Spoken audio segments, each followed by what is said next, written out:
our topic today is custom fixtures on demand. And the genesis of this webinar was we shared a booth with HP at Automate in Chicago this year. And while walking the show, you saw these amazing robots and all sorts of automation tools. But what I was looking at is all these different work holdings, all these nesting tools that they needed to facilitate some of that automation. So we wanted to put this webinar together to kind of talk about, how do you transition from, incorporating some of that automation and then some of the underlying needs, and how do you make this stuff, and how do you make these tools, how do you make the custom end-of-arm robotic tooling that you need for successful automation. So that's what the webinar is around. And so this is the agenda. We're just going to make a quick introduction. David Tucker is going to talk about some of the transformation of the factory floor and digital manufacturing workflows. And then David Johnson from HP is going to talk about some of the some other topics that we'll get to. And we'll have a few Q&As along the way. And we make an introduction. My name is Jim Toiber. I was the founder of Re3D Tech. We're part of the UPTIVE platform, and I'll kind of go into a little bit of detail around that. And so I'd just like to then turn it over to everyone else here that's shown and let them make their own introductions. Sure, I can go next. My name is David Johnson. I'm an application engineer for HP. I've been with the company for about 3 years and in 3D since about 2016. Backgrounds in mechanical engineering. And David Tucker, if you want to go.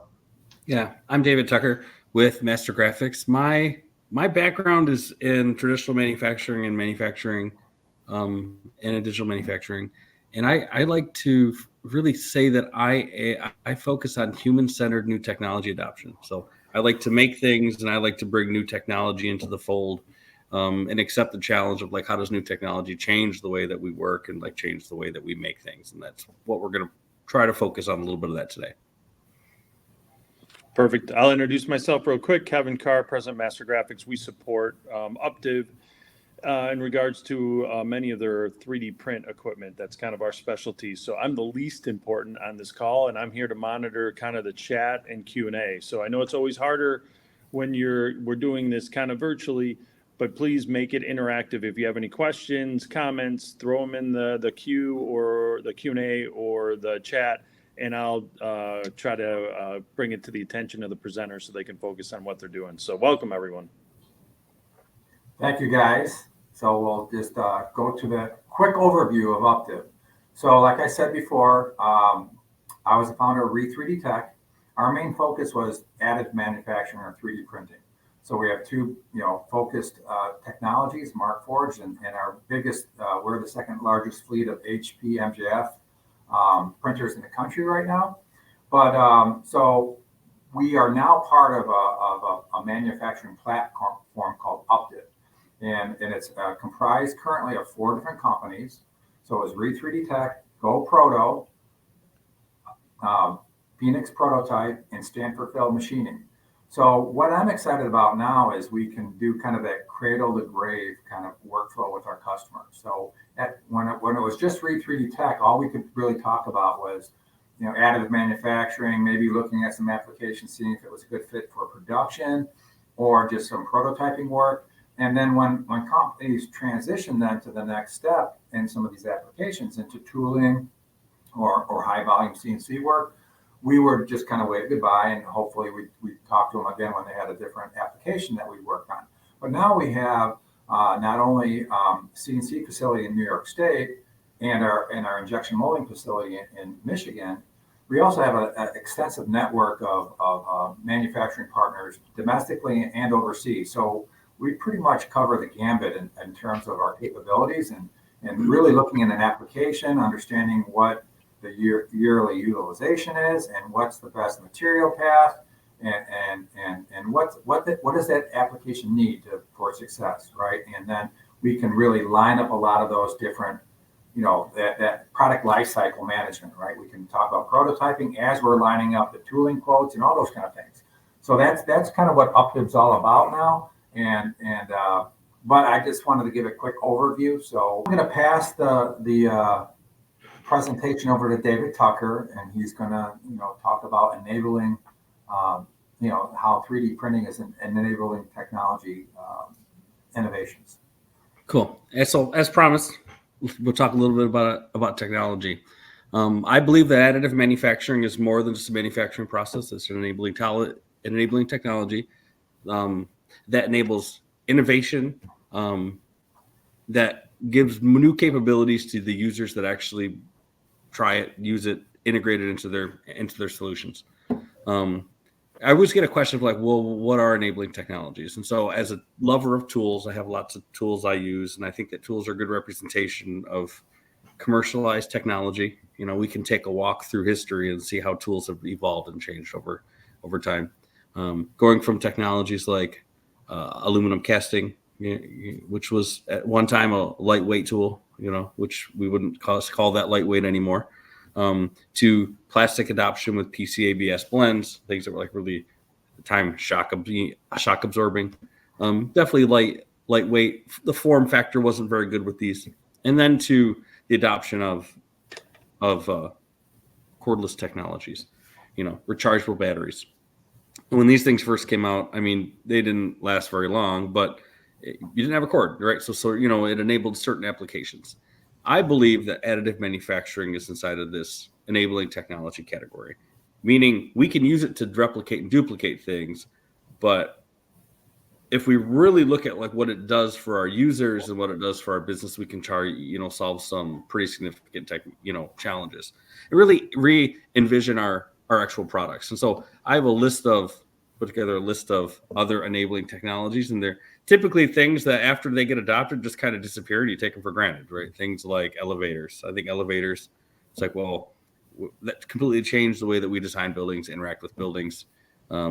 Things like plastics, touchscreens, rechargeable batteries, LiDAR scanning, which is currently being adopted today, Bluetooth, Wi-Fi, near-field communication. All of these things change the way that we design products and change the way that we interact with products and enable the user to actually make things that are actually useful. So I believe that additive manufacturing is in this. So as we're using it, we need to determine that it's like be very thoughtful of like, well, how do we use it? How do we enable value for a user? How do we make our products better with it? Question for the attendees. There's a book called The Goal. Is anyone familiar with it? Has anyone read it? I think it came out in like the 80s. Okay. We got one person on the panel here as a presenter. But it's a story about manufacturing that is told through the lens of a novel, right? So it's a story. So I think the most important piece of it, after reading it several times, is the most recommended manufacturing book throughout my educational career. Was recommended the most. But there's this concept in it called theory of constraints. It really has three things. Call it drum, buffer, rope. Okay, what is it? Well, the rope is the value chain. So it's like what has to happen to make a product from like raw material to finish. So, and that's the rope. That's your value chain. Your drum is like, well, how often should you be making these things, right? It's like, what's the cadence? What's the beat? And then the buffer is the inventory. And look, well, why is there inventory? Well, there's inventory because certain manufacturing processes are faster and slower than others. Okay. And we can look at manufacturing processes and by identifying the slow spots, understand where we need progress, where we need invention or innovation or or we just need more of them, right? So we can have a bottleneck. It's slow. We can have just like multiple things doing that. And so in additive manufacturing, there traditionally has been bottlenecks. We're going to go over what some of that stuff is today. So the bottleneck in additive manufacturing that was addressed was speed and productivity. Previously we all had point-based processes, right? So we had when I say point-based, I mean like when you think of 3D printing, it's like a nozzle, it's a laser, it's tracing, it's rastering and filling, and then it's repeating that process. the innovation with respect to additive manufacturing has been going from point-based processes to area-based processes. So, and this is across the industry, across platforms, whether like it's like DLP printing with like liquid polymers, or powder polymers with the HP multi-jet fusion system. So, and what that has done is it addressed, by that shift, we addressed the bottleneck of the process, meaning speed and productivity. Now, what we also got through that was we got higher throughput, better mechanical properties. So by doing that, we have this like entry into manufacturing now, because we've addressed the bottleneck, right? Meaning like there's like high throughput and productivity, and there's actually mechanical properties and strength that we're getting from it. So this is like giving us the ability to say, yes, these are materials, processes that can actually create parts that have application space inside of factories for production parts, for like actual prototype parts that have, true functional properties. It's really giving that form, fit, and function of additive manufacturing that we've all been looking for. So what's happened today is, if you were to look at like, this is like a traditional like bottleneck plot, right? Where you'd like identify like flow of something. Where's the constraint? Okay. So the theory of constraints was, the constraint was the 3D printing market testing. So before, when we were using it as like a prototype process, we would go through all of these steps from engineering, design, we'd 3D print it, market test it, do some manufacturing, sales, a customer, talk to, and like have this customer interaction. Now, through this advancement, we've seen all of this stuff collapse. Okay. And now the 3D printing is like, have such like good throughput, mechanical properties, and appearance, that now like the bottleneck has been removed. Okay. And now from these parts, we can get like very clear, like user testing, like off of models that are like printed from them, really closing that innovation process. Okay. Bringing the customer closer and closer to the design, There would be an argument here. And as I was producing this, I was thinking, man, you know what the problem is today? There's bottlenecks in engineering and design. And we're going to talk about that later. Well, how do we address these design and engineering bottlenecks? So now that because if you think, we've had 3D printers around for 30 plus years, the engineering teams around them have all really been designed for the throughput and like the capabilities of, the last generation of 3D printers. So now with new technology, we have to think about, well, how do we redesign those resources to get the most out of our additive manufacturing processes today? And to be quite frank and honest, like HP 3D printers are very productive. If people start using them, you need to have a lot of content to print things, because they print a lot. They have a lot of capacity and actually throughput for an additive manufacturing process. So moving on. Hey, David. David, yes. before you jump in real quick, one of the questions was just turnaround time on jigs and fixtures made.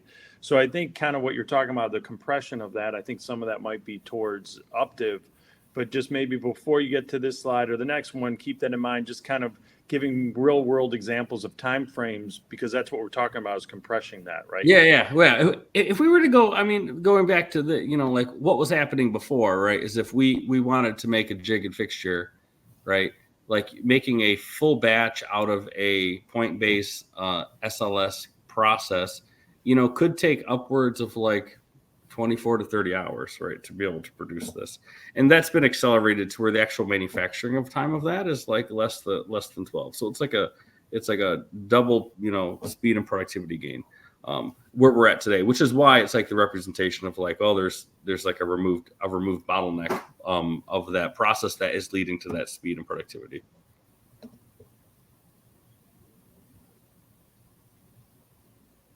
All right, sounds good. Thank you, David. So as David explained, how 3D printing is becoming more of a production option, it's now being compared where what you might be doing in machining or injection molding, you now have additive as that additional option. And really important thing is this isn't replacing manufacturing. It's one of the options that you can kind of strategically plan for. So there's certain areas where it's just impressively competitive against the other two. There's certain areas where injection molding CNC might also make more sense than additive. So it's a lot of design planning and strategy around what your goals are, what you're trying to do. The low hanging fruit in additive is always cost reduction and time reduction. But I really think the three on the right, I think, are the more powerful ones. As you start designing for there's still some constraints for additive, but they're a lot more open than what you might have with injection molding or CNC. But you have a lot of flexibility. If anyone that's made tools, it's often that your first tool didn't work and you have to go through a series of iterations. So having that capability to redesign something without having to invest in tooling or uptime and things like that. You also have the capability of doing complex designs as you have limitations. And that's honestly what a lot of the designs are built around with machining or injection molding. Those are kind of the rule sets around the designs, where now that kind of opens up because you have a lot of flexibility of what these designs can actually look like. And then from that, you can get a better performing tool, fixture, what have you. And then the mass customization, that's the kind of bread and butter of 3D printing. Injection molding and CNC, those are really built for the same type of print part after part. Whereas 3D printing, it doesn't really matter. It'll really won't negatively impact the cost as long as they're roughly the same size, but you can create different iterations, different designs all in one go when you use the 3D printing process.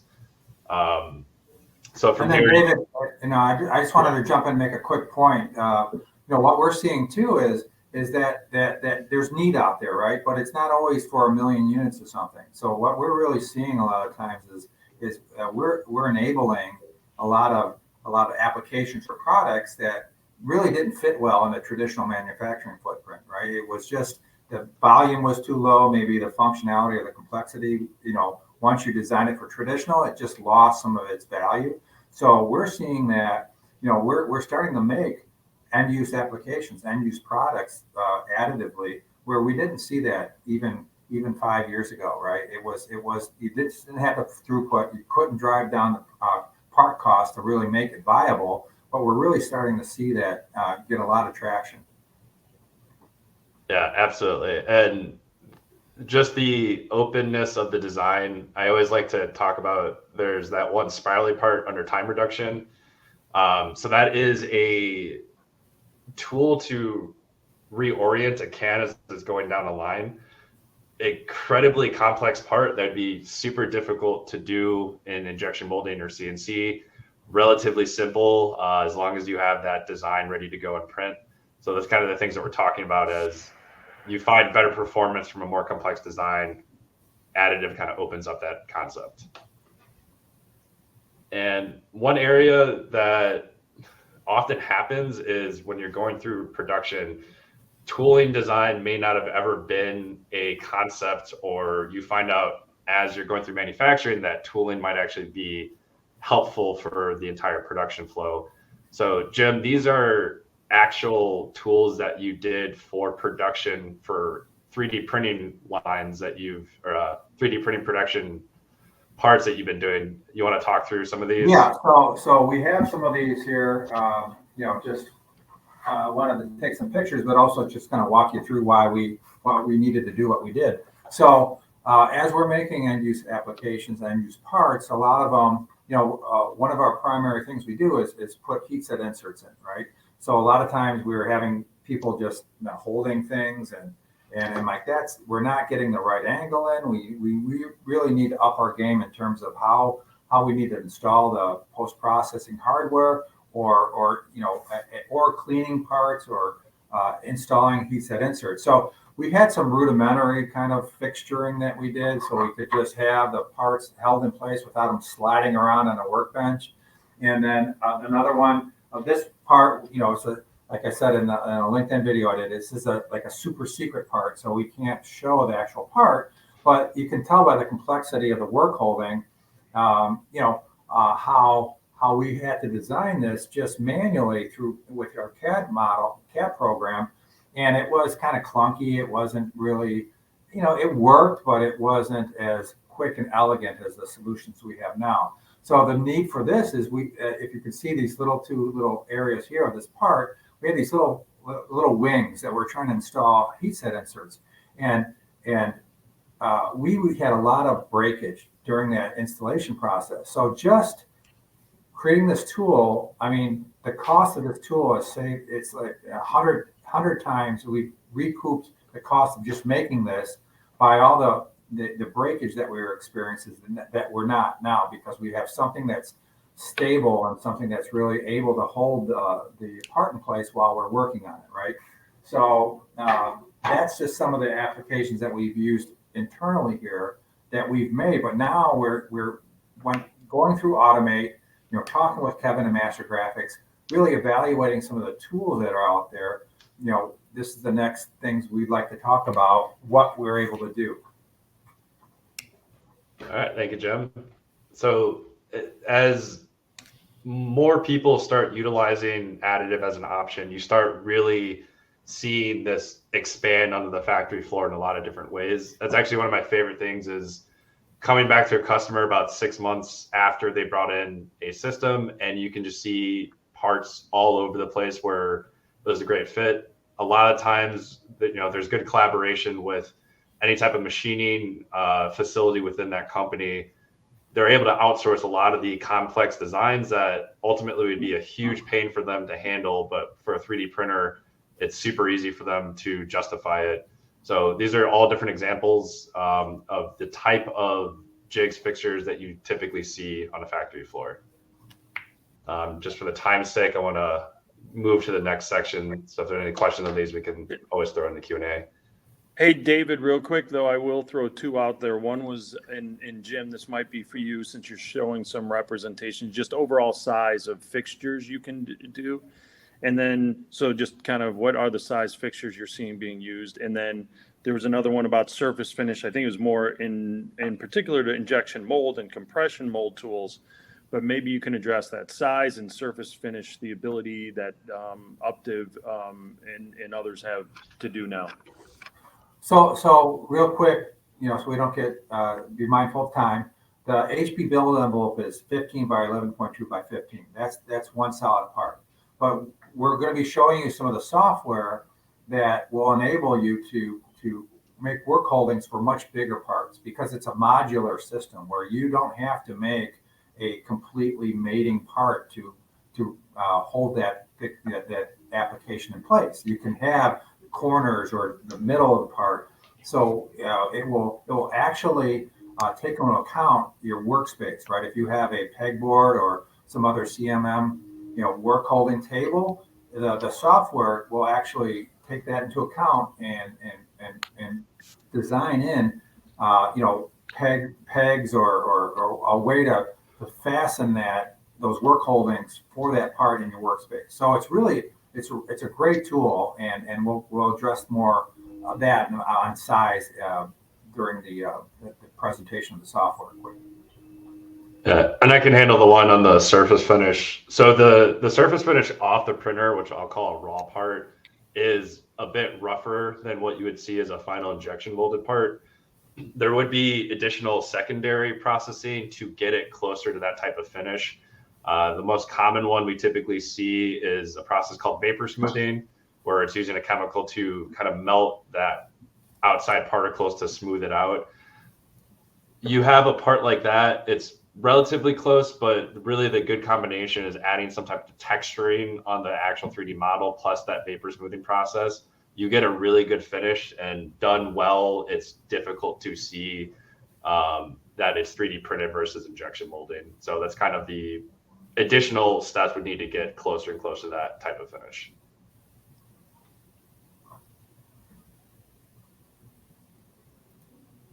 So this is an example now of the software and its capabilities of what we're going to talk about next.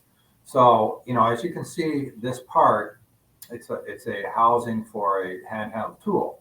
And if you're needing to do any kind of post-processing work, even installing the guts of this or putting inserts and different things that you do during the assembly process, how do you make something that would hold this effectively without spending hours in CAD and trying to model this up, or traditional work holding kind of tools out there. So this is the output then that the software does. You take the part file, and within minutes it will create a printable work holding. So in this case, this one fits right in there, and it's very stable. And you can put text, and so your factory floor knows exactly what work holding this is for, and it's a very quick. I can run the software, so that's saying that it's pretty darn easy to use.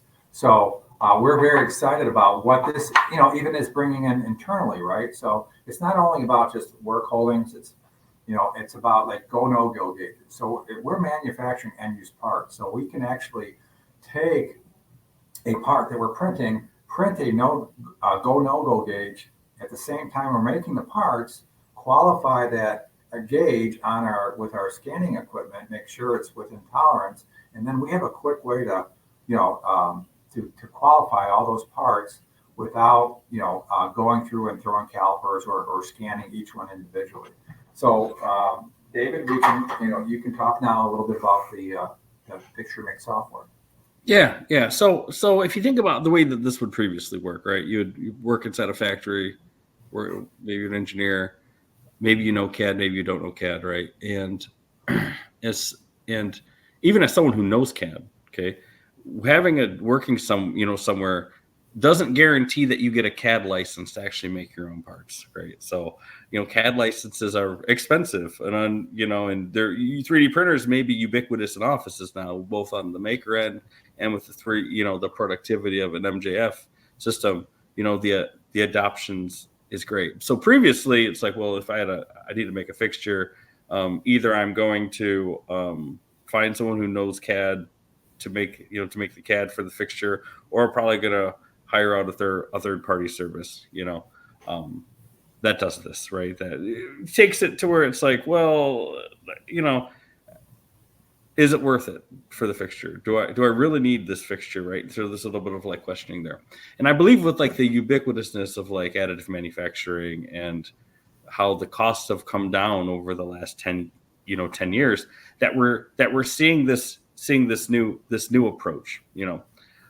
The new approach is we have HTML based CAD systems, and one of them is called Trinkle.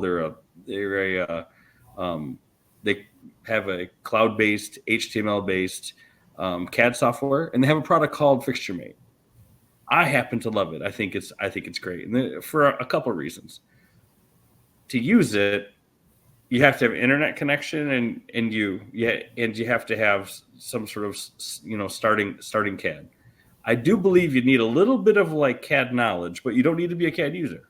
So you just have to know how to interact with CAD and think about parts. So it's a really, really simple process. And the thing with fixtures is it's like once you've identified what you will need that process to be, you can also train people on it, where it's like, okay, you go to the software here you import your CAD data. So earlier we're saying I love tools.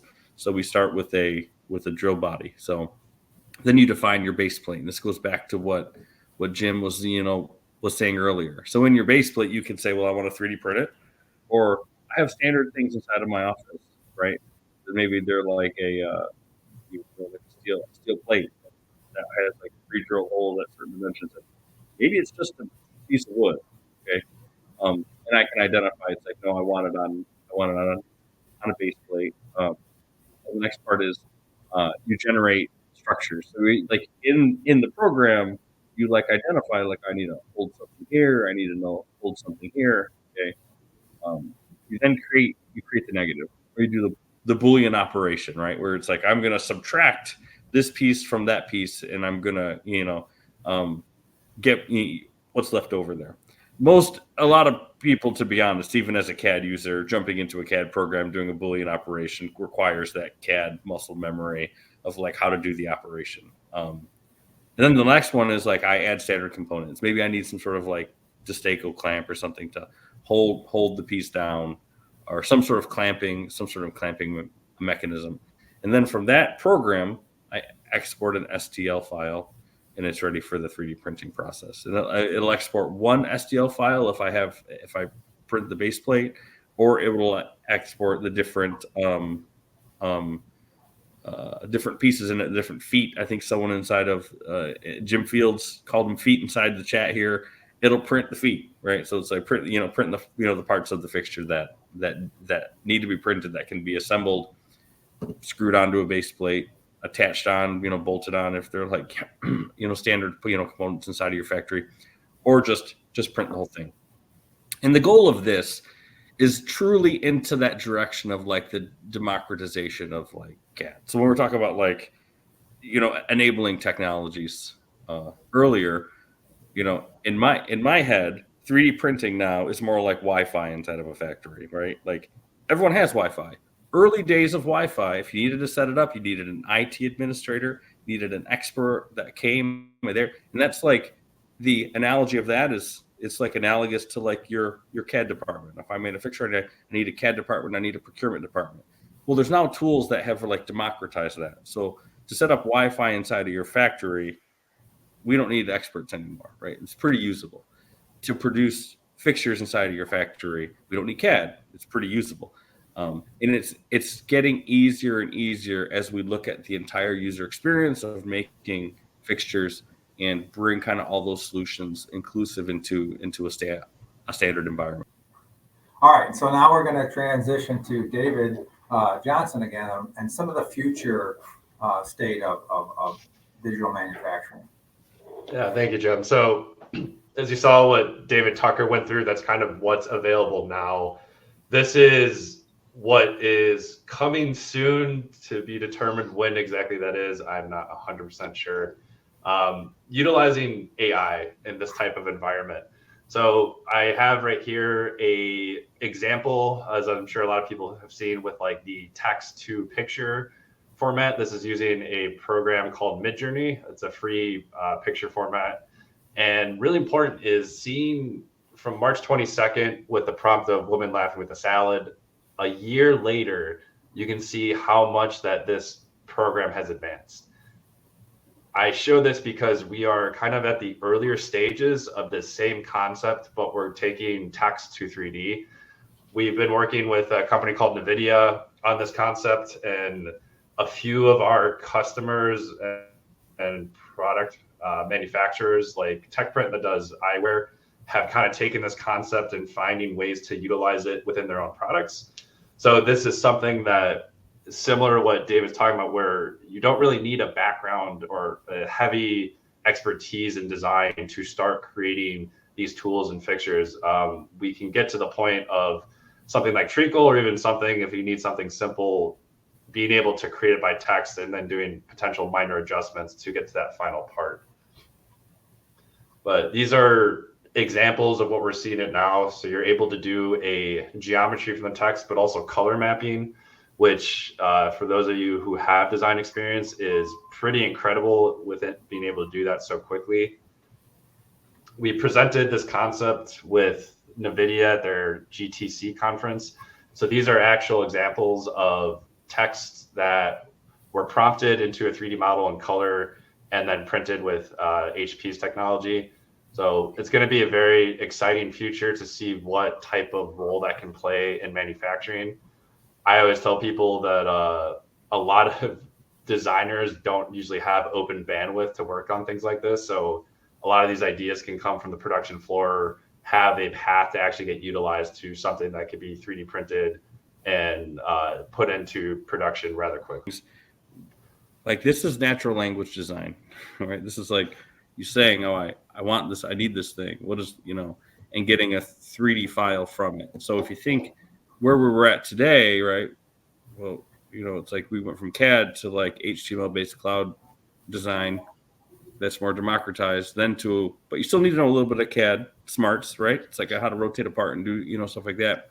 We're quickly approaching an area where natural language design, we will design using just words. So we describe it, we get it, and this is where this is going, which further gives the relevance to why 3D printing, it's more like Wi-Fi and Bluetooth than it will be like another manufacturing process like your injection molding machine, at least from a jig and fixture standpoint or a prototype standpoint. Like if you're creating something inside of your factory, you should be able to make these things on site, or find partners like UPTIVE, or use technologies like HP to like be able to make them. And that's where we're going to, is like creating that, getting more and more usable manufacturing, additive manufacturing application. All right. And I did see a quick question asking if the software was available publicly. I am not 100% sure. This came from our professional services group. The Picasso is in development. I'm not sure if it is public and or free, but you can probably look that up and kind of see if there is a timetable. I imagine the next year there'll be several options on the market to kind of do this type of concept. And then really quickly, we'll kind of talk about, David Johnson's going to talk about, what materials would be usable for different picturing applications. All right, and I will go through these a little quickly. I want to make sure we have enough time. I see a lot of questions coming through, and I want to make sure we give adequate time to get those answers. So with HP's material, the printer itself is agnostic to a handful of different materials. The one challenge is the powder control system needs to be independent. So if you even had your own system, typically customers are only covering one or two materials.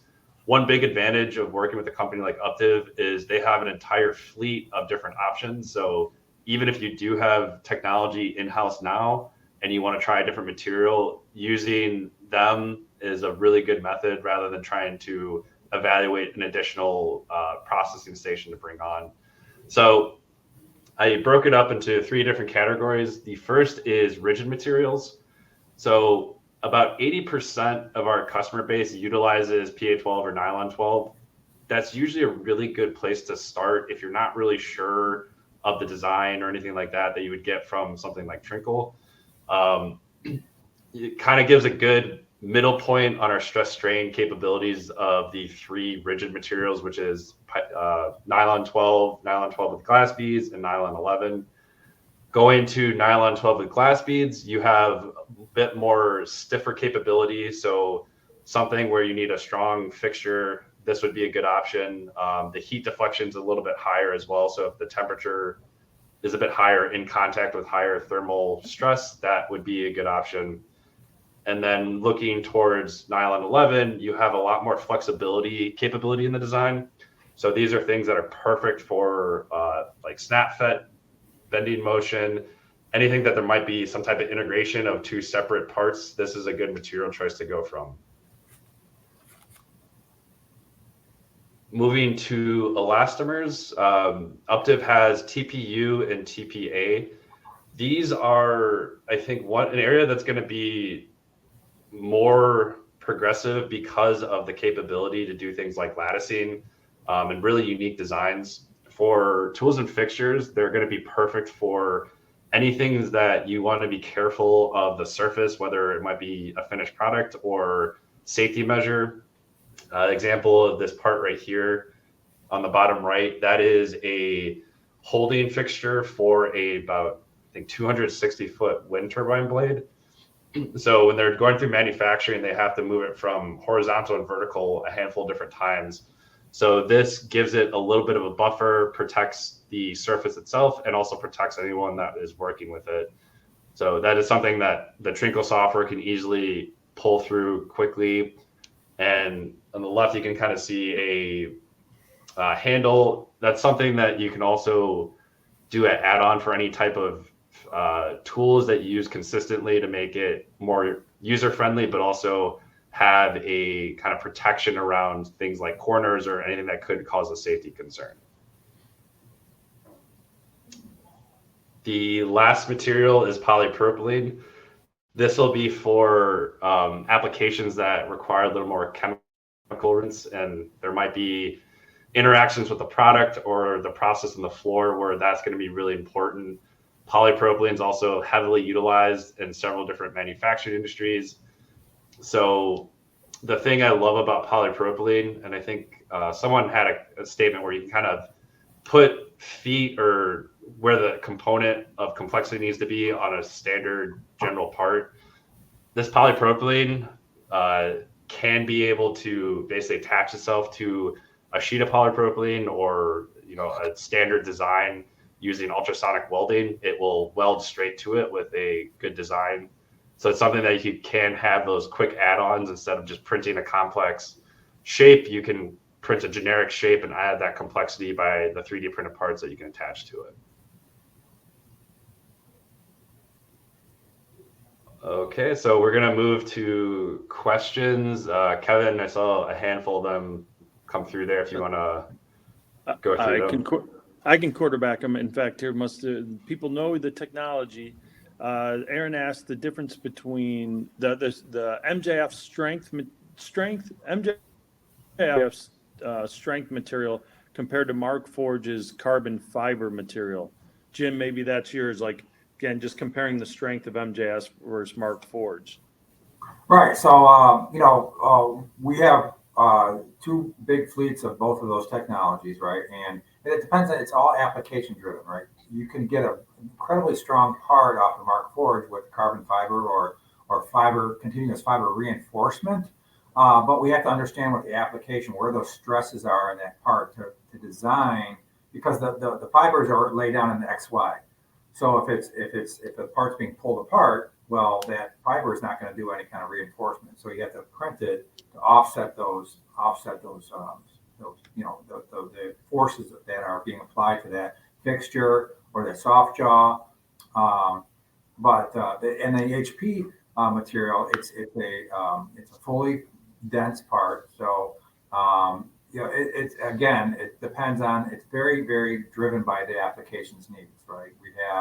We have the TPU, which is great for soft jaws, like David was saying. If you're holding something that you don't want a non-marring, a great material option for that. And then just the stable, and the throughput too. I mean, the HP system, like David Tucker was talking about, that throughput that we're enabling, so we can make that tool at the same time we're making the parts, and we can get that all out, qualify those parts, get that production work holding made at the same time. Whereas the Markforged technology is a FDM or FFF based technology, so it's a lot slower. We've got a tremendous amount of throughput on the HP system. So, but again, it's very application driven. Hey, the other question I saw I tried to Valente asked about how he can give access to his customers to use the technology. And I think he might have been referring to Trinkle and FixtureMate. He might have been referring to the AI, but maybe one of you guys can, I think we answered the AI that it's not quite available yet. But Tucker, maybe you want to just talk about FixtureMate, kind of the structure or how they can access it. Yeah, so that's a website. You use a HTML5 based browser. You go to a website and you can access the program basically. And then also we have it available here at UPTIVE. So if you just have your CAD and you can say, hey, I need you guys to design a work holding and then make the part for us, we'll just quote that whole workflow for you. So you don't even have to do anything.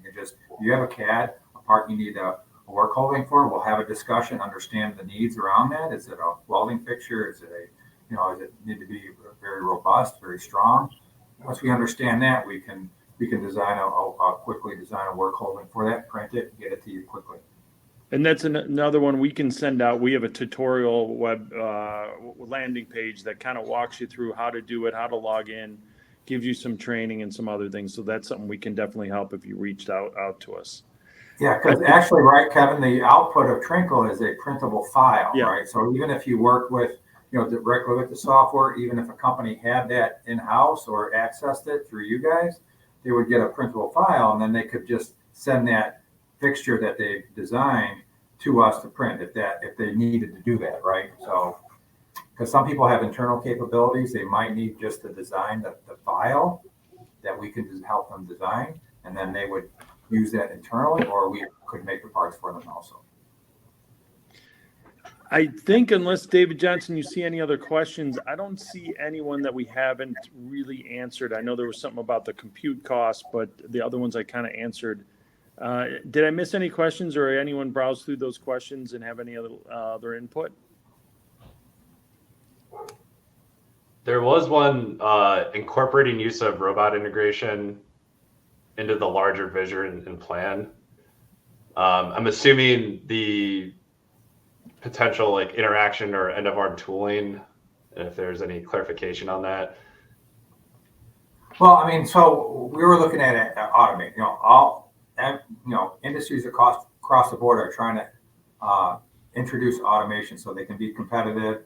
The labor market is challenging for a lot of companies, so they're looking at how to automate as much as they possibly can. And even internally here, we're always mindful of, hey, bringing on equipment or bringing on capabilities that can increase our throughput, reduce that dependency on labor, and how we can then drive down that unit cost and open up avenues for different applications. So that's how we're doing it here internally. We're always looking at bringing on more and more automation, but I'm not sure exactly if that's what they were looking for as a response. Yeah, and there's a big interaction with the end of arm tooling aspect of 3D printed. Also, even with the process that robotic tooling is actually helping with the printing, some of the labor involved with that. So there's a lot of different aspects that it's been involved with. We have handful of different integrator companies that have our technology that are utilizing that into custom solutions for manufacturing. So there's, depending what way you look at it, there's definitely a lot of collaboration with additive and the robotic industry to kind of figure out how to work together in production lines.